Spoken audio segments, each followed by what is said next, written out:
Welcome dear rockets. आइए देखते हैं मॉन्स्टर सीरीज का पार्ट 17। पिछले पार्ट्स आपको नीचे डिस्क्रिप्शन में मिल जाएंगे, उनको जाकर जरूर देखिए और देखिए फिर फुल एंजॉय। पिछले पार्ट के एंड में हमने देखा कि ली ने कार तेज चलाकर जानबूझकर एक्सीडेंट किया था, जिसमें जेजे नहीं वो खुद भी घायल हो गया था। पर जब उसकी आंख खुली तो वो खुद की हालत पर रोने के बजाय जेजे की हालत को देखकर हंस देता है कि मेरा मकसद कुछ हद तक तो पूरा हो गया। तो पार्ट 17 की शुरुआत में पेनी और उसका असिस्टेंट आ जाते हैं। असिस्टेंट तो जेजे के पैसे उठाकर रख लेता है, लेकिन पेनी परेशान हो जाती है कि ली को क्या हो गया। पर असिस्टेंट उसे खींचकर लेकर जाता है, क्योंकि वहाँ ज्यादा देर रुकेंगे तो ये लोग पकड़े जाएंगे। पर पेनी तुरंत एम्बुलेंस को कॉल करके इन्फॉर्म कर देती है और फिर वहाँ से तुरंत भाग जाती है।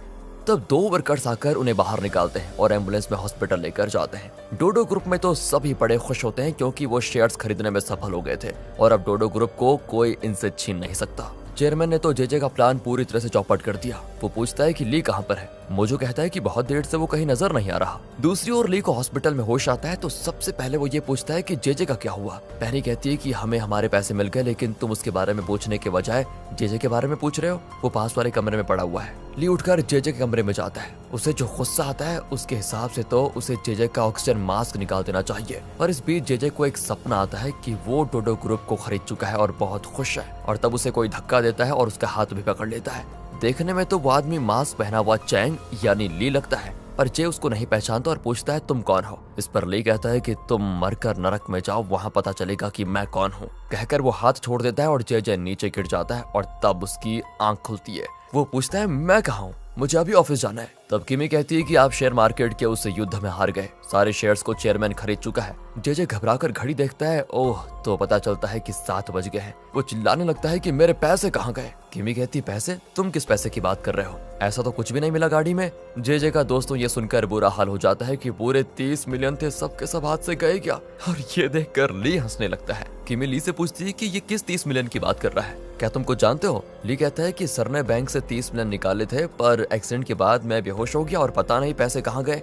जेजे सर को तो अपने बॉडीगार्ड पर शक था, क्योंकि वो पहले भी 20 मिलियन लेकर फरार हो गया था। दूसरी ओर दोस्तों बॉडीगार्ड को दिखाते हैं, जिसे ली ने एक जगह बांध कर रखा हुआ है और पेनी और उसका असिस्टेंट उसको कैमरा के जरिए वॉच कर रहे होते हैं। असिस्टेंट कहता है कि अब तो हमें सारे पैसे मिल गए, तुम ली का साथ छोड़ दो, अगर बॉस को पता चल गया तो मुसीबत हो जाएगी। और दोस्तों यहाँ पता चलता है कि इनके ऊपर भी एक बॉस है। पर पेनी कहती है कि जब तक ली के ब्लड से हम वो वैक्सीन नहीं बना लेते तुम इस बारे में अपना मुंह मत खोलना। वो कहता है कि इसका ये मतलब कि तुम ली को नहीं बताओगी कि जीना वही लड़की है जिसे वो ढूंढ रहा है इतने सालों से। अरे देखो, मुझे जब बताना होगा तो मैं बता दूंगी, तुम इसमें दखल मत दो। यहाँ से दोस्तों दूसरी ओर नेल जेजे से मिलने जाता है तो जेजे बहुत इमोशनल होकर कहता है कि मैं हार चुका हूँ, अब मेरी बदौलत आपको कोई फायदा नहीं होने वाला। नील कहता है कि हाँ तुम ठीक कहते हो, वाकई में तुम ये युद्ध हार गए, लेकिन क्या तुम इस तरह हार मानकर बैठे रहना चाहते हो? क्या मैंने अपना दामाद तुम्हें इसीलिए बनाया कि तुम कायरों की तरह पीछे हट जाओ? मुझे विश्वास है कि तुम कम बैक करोगे। एंड उसका मोटिवेशनल स्पीच सुनकर जेजे में जोश भर आता है और कहता है कि हाँ मैं हार नहीं मानूंगा, मैं कम बैक जरूर करूंगा। इसी बीच चेयरमैन ली को बाहर बुलाता है और कहता है कि मैंने जेजे को डोडो ग्रुप से निकाल दिया है। ली कहता है कि आप प्लीज मुझे भी नौकरी से निकाल दीजिए, ताकि जेजे को ये लगे कि मैंने उसकी मदद की, जिस वजह से आपने मुझे भी निकाल दिया। चेयरमैन ना चाहते हुए भी ली को काम से निकालने के लिए मान जाता है और वो पूछता है कि तुम्हारी जेजे से ऐसी क्या दुश्मनी है जो तुम उसे खत्म करना चाहते हो? बस सर प्लीज वो मत पूछिए सर, मैं बता नहीं सकता। दोस्तों इसी हॉस्पिटल में जिना का भाई भी है, तो वो नर्स से कहती है कि इस महीने की हॉस्पिटल फी तो मैं भर नहीं पाई, मुझे थोड़ा और मोहलत दे दीजिए। और तब वो कहती है कि तुम्हारे दोस्त जॉन ने बिल भर दिया। दोस्तों आपको तो पता ये बिल किसने भरा था? बिल ली ने भरा था और ली ने जॉन से कहा था कि तुम ये कह देना कि बिल मैंने भरा। अब जब जिना ये सुनती है कि बिल भरा जा चुका है तो वो चौंक जाती है और जॉन से पूछती है कि तुमने ये क्यों किया? लेकिन थैंक्स, तुमने मेरा बड़ा बोझ हल्का कर दिया है, कहकर वो जॉन को गले लगा लेती है। पर वो बेचारा एकदम कंफ्यूज होता है कि मेरी माँ ये मेरे नहीं चैंग के पैसे हैं। दोस्तों चैंग और ली एक ही है, ठीक है, दोबारा बता देता हूँ। अब डोडो ग्रुप के नोटिस बोर्ड पर लिखा होता है कि ली और जेजे को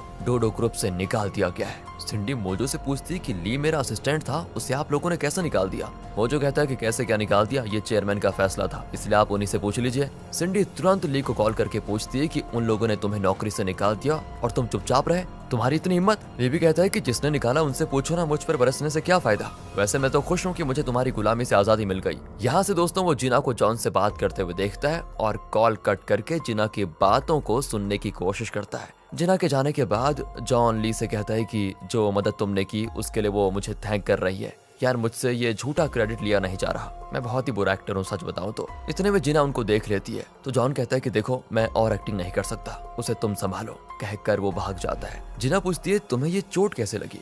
बस एक छोटा सा एक्सीडेंट था और कुछ भी नहीं। इसी बीच जिना का भाई ली को ब्रो कहकर उसके पास चला जाता है। जिना तो हैरान रह जाती है कि ये ली के साथ इतना क्लोज कैसे हो गया। वो ली से पूछती है कि तुम मेरे भाई को कैसे जानते हो? वो कहता है कि जब मैं हॉस्पिटल आया था तो मैंने तुम्हारे भाई को देखा और उससे बात करने की कोशिश की थी, पर मुझे पता नहीं था कि वो तुम्हारा भाई है, और हाँ मैंने अपनी नौकरी छोड़ दी है। जिना ये सुनकर भी चौंक जाती है कि तुम तो नंबर 1 थे ना एसपीडी में, तुमने काम क्यों छोड़ा? ली कहता है कि बस मन नहीं लगा तो छोड़ दिया, एक्चुअली मुझे एक ब्लड टेस्ट के लिए जाना है ना। ये कहकर दोस्तों वो चला जाता है। दूसरी ओर चेयरमैन की वाइफ फ्रस्ट्रेशन की वजह से बहुत पीने लग जाती है। ये कहता है कि मैडम इतना मत पीछिए, आपकी सेहत के लिए अच्छा नहीं है। एंड वो उसको उठकर कसकर थप्पड़ मार देती है और कहती है अगर तुमने उस दिन उन्हें सच नहीं बताया होता तो आज ये नौबत नहीं आती। इतने में चेयरमैन घर आ जाता है तो पीए कहता है कि मैडम का इतना पीना अच्छा नहीं है, पर वो भी कहता है कि वो पिए या कुछ भी करे, अगर सेहत खराब हुई तो हॉस्पिटल चले जाएगी, मुझे उससे कोई बात नहीं करनी। कहकर वो कमरे में चला जाता है, पर उसकी वाइफ कमरे में आकर उस पर बरस पड़ती है कि आखिर आपका प्लान क्या है? क्या आप उस एंड्रयू को अपना वारिस बनाने वाले हैं?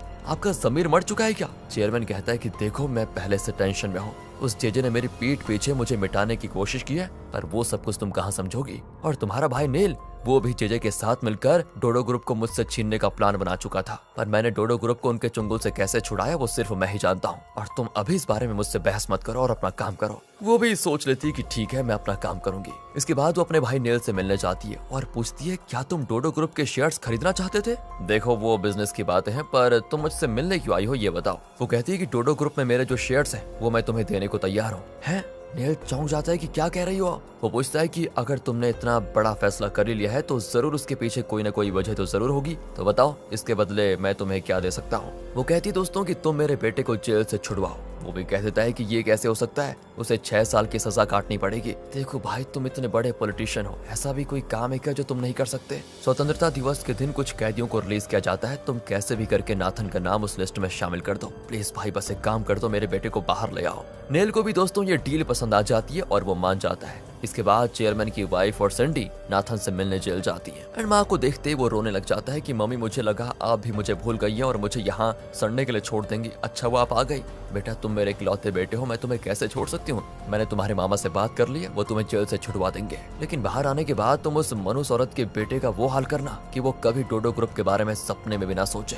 आप देखना मम्मी जेल से निकलकर मैं क्या करता हूँ, बस आप देखते रहना। यहाँ माँ बेटे की बात खत्म होती है तो दूसरी ओर एंड्रयू डोडो ग्रुप के बारे में पब्लिक की राय वगैरह को एनालाइज कर रहा होता है। उससे पता चलता है कि सब जिना को सपोर्ट करते हैं कि जिना बहुत ही हिम्मत वाली लड़की है और उसने डोडो ग्रुप के खिलाफ गवाही देकर बिल्कुल ठीक किया। इतने में एसपीडी का एक और आदमी आकर कहता है कि चेयरमैन आपको मीटिंग में बुला रहे हैं। मीटिंग में चेयरमैन पूछता है कि फिलहाल कंपनी की हालत कुछ ठीक नहीं है, उसे पहले की तरह तरक्की की राह पर ले जाने के लिए क्या किसी के पास कोई सुझाव है तो वो दे सकता है। सब कोई ना कोई सुझाव दे देते हैं लेकिन एक भी प्रैक्टिकल नहीं होता दोस्तों। एंड तब एंड्रयू कहता है कि हाँ मेरे पास एक सुझाव है। असल में लोग जिना को सपोर्ट कर रहे हैं कि उसने सच का साथ देकर कई लोगों की जान बचाई, उसने इतनी बड़ी कंपनी के खिलाफ उठ खड़ा होने की हिम्मत दिखाई। अगर हमने जिना को वापस कंपनी में लिया तो उसके इमेज को यूज करके हम लोगों को ये बता सकेंगे कि हम भी लोगों की भलाई के लिए काम कर रहे हैं और अब हम वो कंपनी नहीं रहे जिसने T9 यूज किया था। इससे होगा ये कि लोगों को डोडो ग्रुप पर विश्वास होने लगेगा।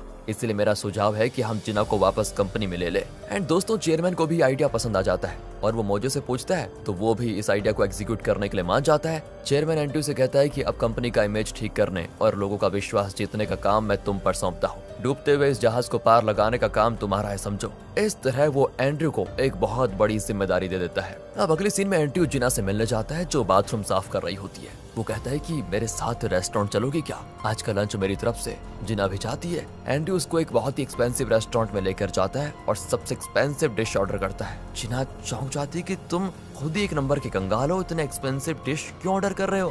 कहीं कोई अमीर घर की लड़की तुम्हारी गर्लफ्रेंड तो नहीं बन गई? एंड्रयू कहता है देखो मैं घुमा फिरा कर बात नहीं करना चाहता, डायरेक्टली पूछ लेता हूँ। एक बात बताओ तुम डोडो ग्रुप को ज्वाइन करोगी फिर से? जिना कहती है कि नहीं बिल्कुल नहीं, मैं आऊंगी नहीं वहाँ पर। वहाँ पर वो चेयरमैन की वाइफ होंगी। मैं इसलिए मना नहीं कर रही कि उन्होंने मुझे मारा, पर इसलिए कि मैंने उनके बेटे को जेल भिजवाया। यार उसने बहुत बड़ा जुर्म किया था, लेकिन फिर भी एक माँ के लिए उसका बेटा ही सब कुछ होता है, इसलिए वो कभी मुझे माफ नहीं करेंगे, मुझे ऐसा लगता है। ऐसे में मेरा वहाँ पर जाना बिल्कुल ठीक नहीं होगा। एंड्रयू टेंशन में उठकर चला जाता है, पर इतना सारा खाना जिना वेस्ट नहीं करना चाहती, और वो भी इतना एक्सपेंसिव डिश। वो उसे पैक करने को कहती है और ली को कॉल करके पूछती है कि मैं तुम्हारे लिए एक स्पेशल डिश लेकर आ रही हूँ, तुम हॉस्पिटल का खाना मत खाना। एंड यहाँ पर एंड्रयू भी उसकी बात को सुन लेता है और उसे बहुत गुस्सा आता है। सोचता होगा मैंने इसके लिए खाना ऑर्डर किया और ये किसी और को ही दे रही है। फिर जिना हॉस्पिटल जाकर अपने भाई और ली को वो डिश खिलाती है। बस क्या था, ये सब कुछ देखकर एंड्रयू और जलने लगता है। फिर वो जेजे को देखता है जो उसी हॉस्पिटल में है। एंड्रयू उसे कॉल करता है और पूछता है कि तुम कहाँ पर हो। वो कहता है कि मैं हॉस्पिटल में हूँ। अब जेजे बाहर आता है तो एंड्रयू कहता है मेरे पापा को मुझ पर शक हो गया है, इसीलिए उन्होंने आपको काम से निकाल दिया है और मुझे भी आपसे मिलने से मना कर दिया है। जेजे बेबस होकर उसको देखता है तो वो कहता है कि हाँ मुझे आपकी दुविधा समझ आ रही है, पर आप फिक्र मत कीजिए, मैं हमेशा आपका साथ ही दूंगा।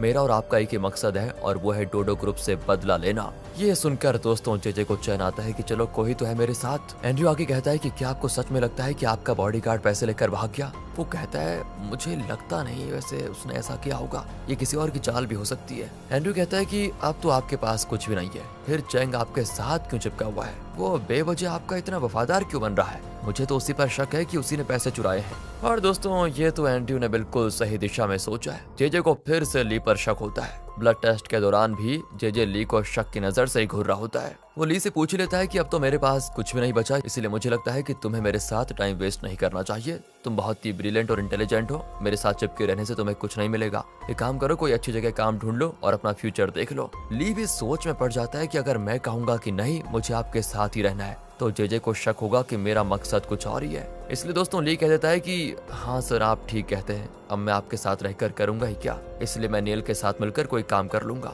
और हाँ आइंदे मैं कभी आपके रास्ते में नहीं आऊंगा। ये कहकर वो चला जाता है। अब जेजे की भी कुछ समझ में नहीं आता कि ये सच में मेरा वफादार है या पकड़े जाने के डर से इतनी परफेक्ट एक्टिंग कर रहा है और मुझे धोखा दे रहा है, पता नहीं। दूसरी ओर एंड्रयू अपनी टीम के लोगों से थोड़ा कड़ कर कहता है, थोड़ा डट कर कहता है कि अगर तुम लोग जिना को वापस ऑफिस लाने में सफल नहीं हुए तो सबको नौकरी से निकाल दूंगा, बस ये बात ध्यान में रखना। एंड वो भी डर के मारे जिना के घर जाते हैं और उसे नया ड्रेस और शूज दिखाकर कहते हैं कि प्लीज तुम ऑफिस चली आओ वरना हमारी नौकरी चली जाएगी। एंड उन पर दोस्तों जिना को तरस आ जाता है और वो भी ड्रेस पहनकर उनके साथ जाती है, लेकिन वो कहती है मैं सिर्फ इसीलिए आ रही हूँ क्योंकि मैं नहीं चाहती कि मेरी वजह से तुम लोगों की नौकरी जाए, पर हाँ ऑफिस जाकर मैं तुम्हारे वाइस चेयरमैन से कह दूंगी कि मैं इस जॉब में इंटरेस्टेड नहीं हूँ, इस तरह तुम लोगों की नौकरी भी बच जाएगी और मैं भी काम नहीं करूंगी। तभी दोस्तों उनमें से एक लड़की कहती है कि हाँ तुम ऐसा ही करना, असल में ये जो नया वॉइस चेयरमैन है ना वही सारी मुसीबत की जड़ है। पर वो जिना को ये नहीं बताते कि नया वॉइस चेयरमैन एंड्रयू है। अब ऑफिस में जिना चेयरमैन को आते हुए देखती है, लेकिन उसके पीछे एंड्रयू को देखकर वो चौंक जाती है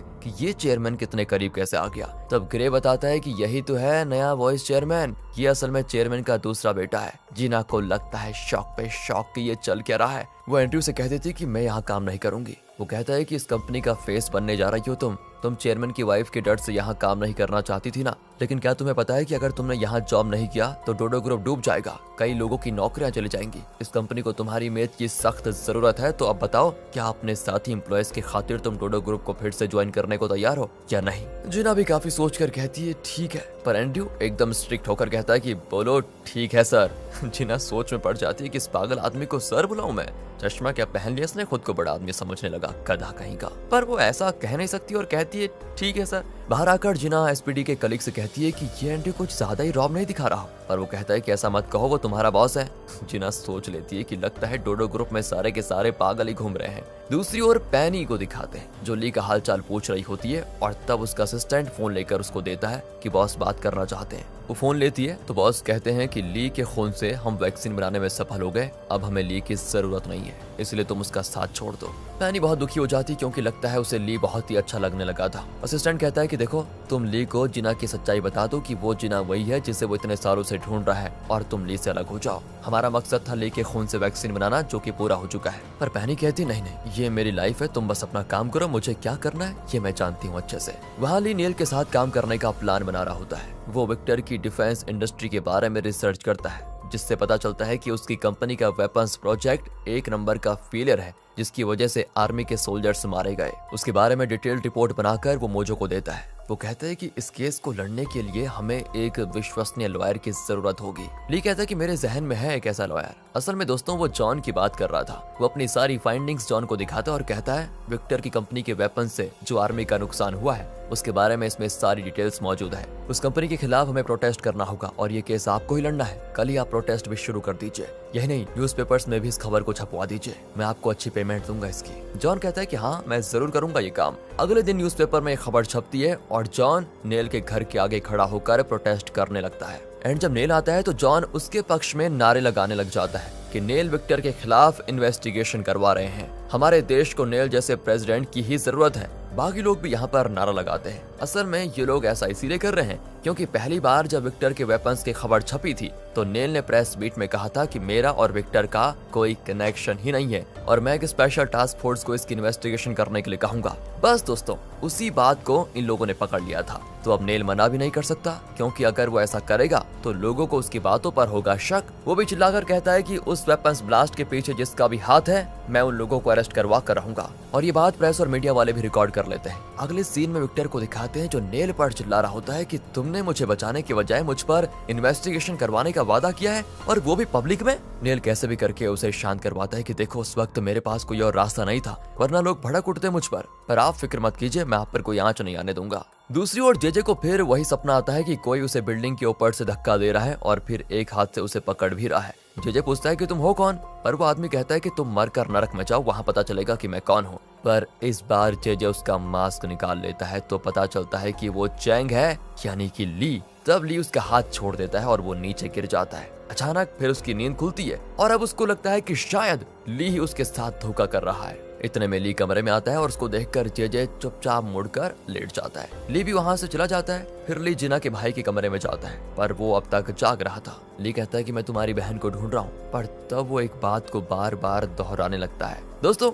आपको याद होगी एक चीज कि एक बार पैनी का असिस्टेंट यहाँ पर आया था और उसने जो फोन पर कहा उस बात को ये बार बार बड़बड़ा रहा था। उस दिन असिस्टेंट ने फोन पर पैनी से कहा था, जैसा तुम कहती हो जिना को पता नहीं चलना चाहिए कि चैंग असल में ली है। तो उस दिन हुआ ये था कि जिना के भाई ने इस बात को पकड़ लिया और बार बार दोहराने लगा था। और अब न जाने क्यों ली को देखकर वो वही बात कहने लगता है कि जिना को पता नहीं चलना चाहिए कि चैंग ही ली है। ली तो एकदम चौंक जाता है और तब भाई के गले में एक चेन दिखता है जो ली ने बहुत पहले जिना को दिया था जब ली ब्लाइंड था और जिना उसके घर में काम करने आती थी। ये जानने के बाद ली बहुत इमोशनल होता है और समझ जाता है कि जिना के लिए उसकी तलाश अब पूरी हो चुकी है। उसने आखिर जिना को ढूंढ ही लिया है। दूसरी ओर जिना वाइस चेयरमैन के केबिन में जाती है जहां वो थकान के मारे सोफे पे सोया होता है। जिना वहां पर पड़े पेपर्स उठाने जाती है कि अचानक एंड्रयू की आंख खुलती है और वो झट से जिना को गले लगा लेता है। जिना ने तो ये बिल्कुल भी एक्सपेक्ट नहीं किया था। यहाँ ली जिना को कॉल करने लगता है और चिल्ला रहा होता है कि प्लीज प्लीज प्लीज फोन उठाओ, तुम इतने दिन मेरे साथ थी पर मैं तुम्हें पहचान नहीं पाया, तुम्हें इतनी जगह ढूंढ रहा था, मैं जान गया हूँ कि तुम ही मेरी जिना हो, प्लीज जल्दी फोन उठाओ। और इसी इमोशनल सीन के साथ यहाँ पर होता है पार्ट 17 का दी एंड। अब जैसे कि ली को पता चल गया है कि जिना ही वो लड़की है जिसकी उसको तलाश थी, तो क्या जिना को भी पता चलेगा कि चैंग वही ली है जिसके साथ उसने कई साल पहले कई अच्छे बुरे पल बिताए थे? और क्या जेजे को ली पर शक था वो दूर हुआ और जेजे का क्या हुआ, ये सब जानेंगे अगले पार्ट में। इंतजार कीजिए पार्ट 18 का। बस ऐसे आगे के पार्ट्स देखने के लिए चैनल को सब्सक्राइब और लाइक्स कीजिए। दोस्तों मिलते हैं आपसे अगली वीडियो में, ध्यान रखिएगा अपना and finally thanks for watching.